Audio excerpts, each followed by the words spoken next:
نے قدم رکھا کہا آمین، دوسرے پہ قدم رکھا کہا آمین، تیسرے سینے پہ رکھا تو کہا آمین۔ قال، تو حضرت خاتم النبی صلی اللہ علیہ وسلم نے ارشاد فرمایا، ان جبریل علیہ السلام عرض لی، جبریل علیہ الصلوۃ والتسلیم ہمارے پاس آئے، فقال بعد من ادرک رمضان فلم یغفر له قلت آمین۔ پہلی سیڑھی پر جب میں نے سیڑھی پاؤں رکھا تو جبریل علیہ السلام نے کہا کہ اللہ کی رحمت سے وہ شخص دور ہو گیا جس نے رمضان المبارک کا مہینہ پایا اور اس کی مغفرت نہیں ہوئی، یعنی رمضان کا اتنا مبارک کریم مہینہ پایا کہ نفل کا ثواب فرض کے برابر، اور فرض کا ثواب 70 گنا زیادہ۔ جی، شیطان قید ہو جاتا، جہنم کا دروازہ بند ہو جاتا، اللہ تعالیٰ رحمت کا دروازہ کھول دیتے، اور ادنی نیکی، ایک کھجور کی کوئی قیمت ہے دوستو؟ بتائیے، بولیے نا جی۔ آپ ایک روزہ دار کو ایک کھجور کھلا دیتے ہیں، افطار کرا دیتے ہیں، تو افطار کرانے والے کی، روزہ دار جس نے کھجور لے لیا اس کی نیکی میں کوئی کمی نہیں، لیکن جس نے کھجور دے کے دوسرے کا روزہ افطار کرا دیا اللہ اس کی مغفرت کر دے، ایک کھجور پہ مغفرت ہوتی ہے۔ چلو کھجور تو پھر بھی خریدنا پڑے گا یا گھر سے لانا پڑے گا۔ پانی ایک گھونٹ لیا اور ایک روزے دار کو ایک پانی دے دیا، ایک گھونٹ لسی پلا دی، تو اس ایک گھونٹ لسی پر، ایک کھجور پر، ایک گھونٹ پانی پر اللہ کیا کر دیتے؟ مغفرت کا مطلب ہے کہ جہنم سے آزاد کر دے۔ کتنا مبارک مہینہ ہے، اور اتنا مبارک مہینے میں انسان نیکی نہ کمائے تو اس سے بڑا کوئی بد نصیب ہوگا۔ اور دنیا کیا ہے دوستو؟ جی دنیا کیا ہے؟ میں اکبر کی قبر پر گیا، اکبر بولے جو پورے خطے پہ تنا، چھوٹی عمر میں 12-14 سال کی عمر میں وہ بادشاہ بنا ہے، وہ جی چھوٹی سی عمر میں بادشاہ بنا تھا وہ، اور کتنے بڑے خطے پہ حکومت کرتا ہے، لیکن بے یار و مددگار ایک جگہ قبر میں دفن ہے۔ جائیے تو فتح پوری میں بڑی عبرت ہوئی کہ دیکھو کوئی پوچھنے والا بھی نہیں ہے۔ اچھا لوگ مسلمان غیر تو چلو جاتے ہیں گھومنے، اپنے لوگ بھی جاتے تو اکبر کی قبر پر فاتحہ نہیں پڑھتے، فوٹوگرافی کرتے۔ جی تو قبر عبرت کے لیے ہے، فوٹوگرافی کے لیے، فوٹوگرافی کے لیے ابھی آج کل لوگوں کو عجیب بیماری ہو گئی ہے جی فوٹوگرافی کی۔ مکے میں جائیں گے تو بیت اللہ میں کھڑے ہو جائیں گے، بیت اللہ کی طرف پشت کر لیں گے اور دعا مانگیں گے، سمجھ گیا؟ یعنی بیت اللہ میرے پیچھے ہے، اب میں دعا مانگ رہا ہوں اور اس سے کر رہا ہوں ذرا ایک میرا پکچر لے لیں۔ بتا لوگ جو ہے اللہ کے گھر میں بھی جا کے اللہ سے نہیں ڈرتے، تو کہاں ڈریں گے بابا؟ شاید قبر میں سوچتے میں جا کے ڈروں گا ادھر، منکر نکیر جب آئیں گے تو کہیں گے او ویری سوری یار please, very sorry very sorry. آپ لوگ بولتے ہیں نا سوری، تو ایک کھینچ کے مارے گا، کہے گا وائٹ سوری، جہاں سمجھ میری بات ہوگا۔ تو قبرستان میں جا کے تو کم سے کم فوٹوگرافی نہیں کیجیے گا۔ قبرستان میں میں نے دیکھا لوگوں کو سگریٹ پیتے، قبرستان میں میں نے دیکھا گناہ کبیرہ بہت ہے، قبرستان میں ہنسنا گناہ کبیرہ، شریعت تو پڑھو، قبرستان میں ہنسنا کیا ہے؟ گناہ کبیرہ ہے، وہ عبرت کی جگہ ہے، وہاں لوگ جا کر کے فوٹوگرافی کرتے ہنستے ہیں، تو لا حول ولا قوت الا باللہ۔ تو پہلی سیڑھی پر تو یہ ہوا کہ رمضان جس نے پایا اور اللہ تعالیٰ سے جی فلما رقیت الثانیہ، جب دوسری سیڑھی پر چڑھا حضور نے فرمایا قال بعد من ذکرت عنده فلم يصل علیک یا محمد صلی اللہ علیہ وسلم، جس شخص کے پاس آپ کا نام لیا جائے، کیا نام لیا جائے؟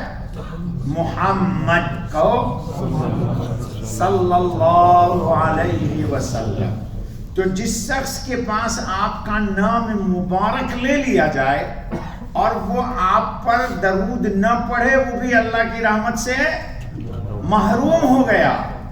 اللہ کی رحمت سے کیوں دوستو؟ اللہ تعالیٰ نے ہمارے آقا پہ درود پڑھا ہے, آپ کے پڑھنے کا محتاج نہیں ہے وہ. ان اللہ و ملائکتہ یصلون علی النبی یا ایھا الذین آمنوا صلوا علیہ وسلموا تسلیما. اللہ صلاۃ و سلام پڑھتا ہے آقا مدنی خاتم النبی صلی اللہ علیہ وسلم پر. کیوں پڑھتا ہے دوستو؟ میں نے بہت لمبی اس پر بات کی تھی. اللہ پاک ہیں, بولو ذرا, اور نبی بھی, اور ہم تو ناپاک پاک پر کیسے درود پڑے گا جی؟ ہے کوئی اس میں پاک؟ ذرا اٹھاؤ تو ہاتھ, اس کو میں دیکھنا چاہتا ہوں کون ہے جی. اسی لیے درود میں نے بتا دیا تھا آپ کو, درود کیسے پڑھتے؟ اللہم صلی علی, بولو نا, اے اللہ. ہم نہیں پڑھتے, انا آپ پڑھتے ہیں. دماغ کا بخار نکال لیجئے گا اگر بخار لگا ہے آپ کو تو, اور نہیں تو کسی آپریشن سے کروائیے جا کر کے, ورنہ فرشتہ آپریشن کرے گا ادھر قبر میں. آپ درود نہیں پڑھتے, ہم درود نہیں پڑھتے, ہم ریکویسٹ کرتے اللہم صلی علی محمد, اے اللہ آپ رحمت بھیجئے, درود بھیجئے حضرت محمد پر. یہ ریکویسٹ اور درخواست ہے, اللہ اس کو قبول کر لیتے, اور اللہ اپنے پاک درود کے ساتھ ہماری اس ریکویسٹ کو قبول کر کے حضور کو ہماری طرف سے درود بھیج دیتے ہیں, ورنہ ہم درود بھیج ہی نہیں سکتے. اس پر لمبی میں نے تقریر کیا تھا کبھی, اور دن نہیں تک کرنے کا, سمجھ گئے؟ لہذا آپ درود, کوئی بھی درود دیکھو بغیر اللہ کے نام کے نہیں ہے. صلی اللہ, یہ درود ہے, اس میں اللہ کا نام آیا نہیں ہے, پہلے بعد آیا صلی اللہ علیہ وسلم. یا رب صلی وسلم, اس میں بھی آیا ہے اے رب رحمت بھیجیے.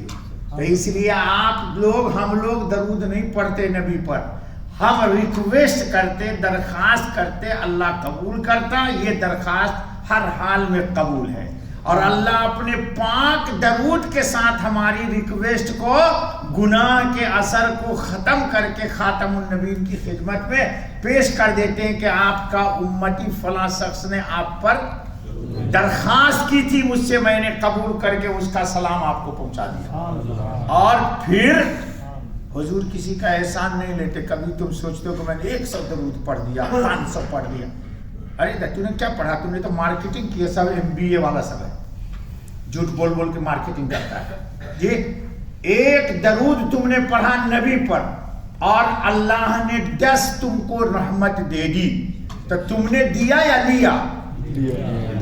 ایک بھیجے تو 10 لیا, 10 بھیجے تو 100 بھیجا تو 1000 بھیجا تو تم نے مارکیٹنگ کی کہ تم نے نبی کو تحفہ دے دیا. تم نے نبی پر احسان کیا یا نبی کا احسان تم پر ہوا؟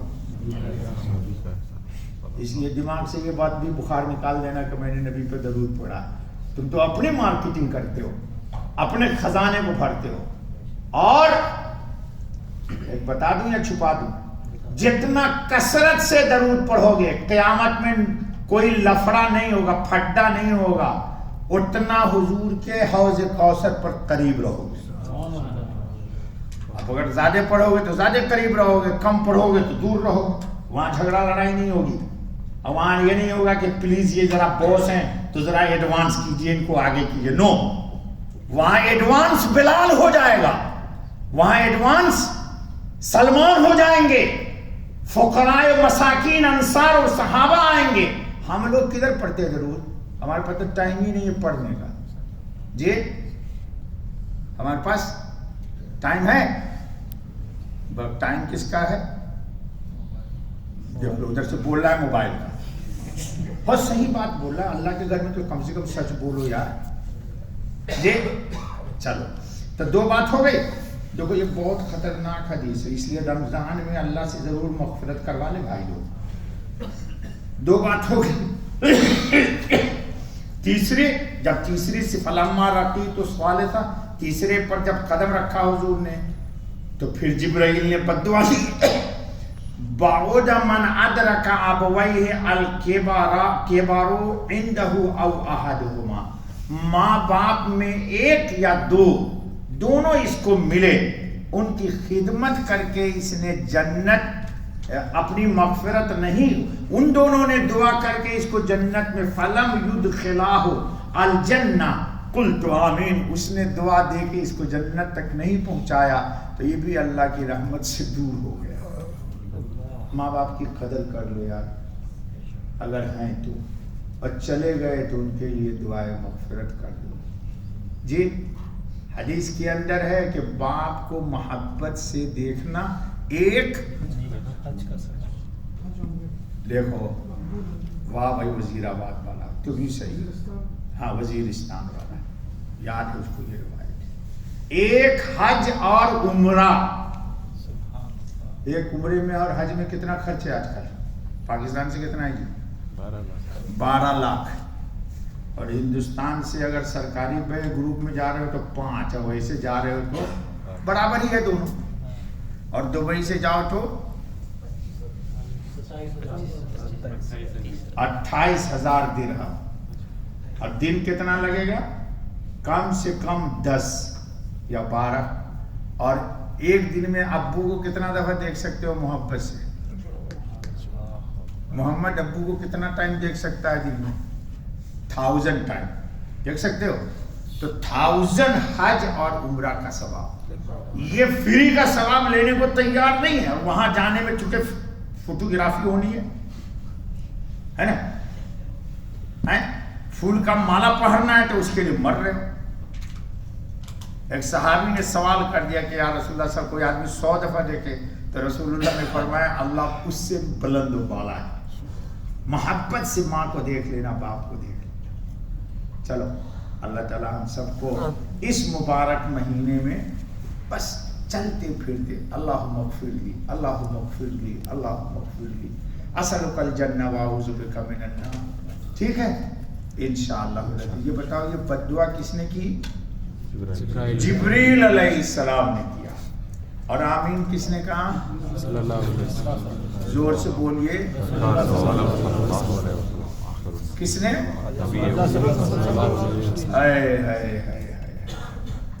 امام الانبیاء، نبی الانبیاء، خاتم الانبیاء نے آمین کہہ دیا۔ اب اس کی بدبختی میں کوئی کمی ہے؟ اللہ تعالیٰ ان لوگوں میں ہم کو ہماری اولاد کو شامل نہ کرنا۔ ماں باپ اگر ہیں تو ان کی قدر کیجیے، کبھی بھی ان کے ساتھ بدتمیزی سے کوئی بات نہ کیجیے۔ جی آج کل لڑکے لوگ جو ہے نا جذباتی بہت ہوتے ہیں، اور ہر بیٹا اپنے باپ کو بدھو سمجھتا ہے۔ آج کے زمانے میں ہم لوگ نہیں سمجھتے تھے جی، اب کیا بولتا ہے بچہ لوگ؟ ڈیڈی وہ آپ کا زمانہ نہیں، یہ آج کا زمانہ کس کا ہے؟ ڈیجیٹل زمانہ ہے۔ کیا ہے؟ ڈیجیٹل کیا بولتے ہیں؟ ڈیجیٹل۔ یہ لے آئے ایک ڈیجیٹل باپ، امی کو بول جاتے کہ ایک ڈیجیٹل شوہر لا، تم اتنا کھینچ کے مارے گی نا باپ بھی کہیں ڈیجیٹل ہوتا جائے۔ باپ کو کہتا ہے کہ پاپا ڈیڈی یہ ایڈوانس زمانہ ہے، یہ کبھی بھی نہ بولنا۔ لاکھ زمانہ بدل جائے گا، اللہ وہی رہیں گے، قرآن وہی رہے گا، زمین وہی ہے جو حضرت کے زمانے میں تھی، اور آسمان وہی ہے جو خاتم النبیین کے زمانے میں تھا۔ تمہارا ڈیجیٹل یہ سب رہ جائے گا، اور قیامت آئے گی تو پھر وہی جہاں سے شروع ہوا تھا زمانہ وہی رہ جائے گا۔ جی تو اپنے آپ کو ڈیجیٹل کے پیچھے تباہ و برباد نہ کرو، آقا مدنی کی بات کو دل میں جگہ دو اور اپنی آخرت کو سنوارو۔ ٹھیک ہے، ماں باپ ہیں تو ان کی قدر کر لو. رمضان کا مہینہ ملا، 2 رکعت پڑھنے میں کیا لگتا ہے یار؟ 2 درہم کا کھجور خرید کے ایک دے دو افطار کرنے والے کو. اچھا ہمارے میں لوگ بہت بخیل ہیں، بتاؤں بہت سارے ہمارے نوجوان کا مزاج یہ ہے، میرا اپنا تجربہ ہے کہ ان کو 2 کھجور افطار کرنے کے لیے، تو دوسرے کے کھجور سے وہ افطار کیوں نہیں کرتے؟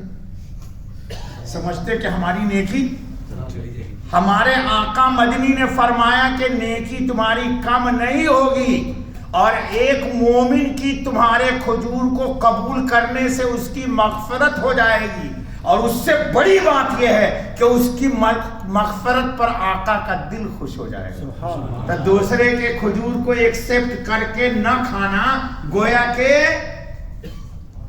آقا کو خوش کرنے سے پرہیز کرنا ہے. نہ رسول اللہ میں آپ کو نہیں خوش کرتا، میں اپنے نفس کو خوش کروں گا کہ میں اپنے کھجور سے کھاؤں. یہ بہت سارے لوگوں کا کانسیپٹ یہ ہے کہ دوسرے کا، میں نے کھجور دیا ایک آدمی کو، کہتے نہیں پلیز مولوی صاحب سوری. کیوں سوری یار؟ اس لیے کہ علم نہیں ہے. بھائی حضور کی جتنے امتی کی مغفرت ہو جائے گی تو حضور کو اتنی خوشی ہوگی نہیں ہوگی؟ تو ہم کو تو اپنی خوشی سے زیادہ اپنے پیشوا کی خوشی دیکھنی ہے. تو اس لیے کبھی کوئی کھجور دے تو شوق سے اس کے کھجور سے، ہاں یہ مت سوچو کہ پتہ نہیں حرام کھلا رہا ہے مجھے حلال کھلا رہا ہے. آج کل وہ بھی لوگ کوشچن بہت کرتے ہیں، بولے صاحب وہ بینک میں نوکری کرتا ہے تو ٹھیکیدار ہے، مغفرت کر کیا؟ ہاں ہمارے بہت سا بینک والے ساتھی بھی تو ہمارے ہی یار، یہ تو رسول اللہ کی امتی ہے، ان کو خامخواہ کر کے ہم کیوں اللہ کی رحمت سے محروم کرنے جائیں؟ جی اظہر پھر تو نمبر ہی نہیں آئے گا کتنے بیچارے جتنے بینک میں ان کو تم اگر خارج کر دو گے تو یہ بیچارے تو رو رو کے مریں گے. اللہ کے نبی رونے دیں گے کسی کو؟ بسم اللہ پڑھو اور کھا لو. اہتمام یہ کیا ضروری ہے کہ تم کو بینکنگ کی نوکری سے کھلا رہا ہے جی؟ اس لیے دوستو مسلمان کے سلسلے میں حسن ظن رکھیے. کیا رکھیے؟ حسن ظن رکھیے. حضور کے پڑوس میں یہودی تھے، یہاں اماں عائشہ کا گھر ہے ابھی، تو وہ کبھی کبھی چونکہ پڑوسیوں کو پتا ہوتا ہے کہ ان کے گھر کے حوال کیسے، تو پڑوسن جانتی تھی کہ یہ نبی تو آخر الزماں ہیں لیکن گھر میں کھانے پینے کی وہ باتیں نہیں ہیں، تو سرید بھیج دیا کرتی تھی. گوشت روٹی 1 سال شوربہ میں پکا ہوا. تب بخاری میں روایت ہے، دیکھنا جا کے. تو اماں عائشہ نے پوچھا حضور سے، تو کیا پیارا جواب دیا میرے نبی نے، کہا سمی و کلی، بسم اللہ پڑھ لے اور کیا کہا؟ بسم اللہ پڑھ لے اور کھا لے. تم ہوتے تو کہتے ناٹ یہ تو انڈین ہے یار. تو میں بھی انڈین امام متاد سے نماز سب چھوڑ دے، تو چھوڑ دے. کیا یار یہ سب کانسیپٹ ہے لوگوں کا. نہیں، ہمیشہ مومن کے ساتھ خوش گمان رہیے اور اپنے سے کسی کو حقیر نہ سمجھیے. چلو سبحان اللہ.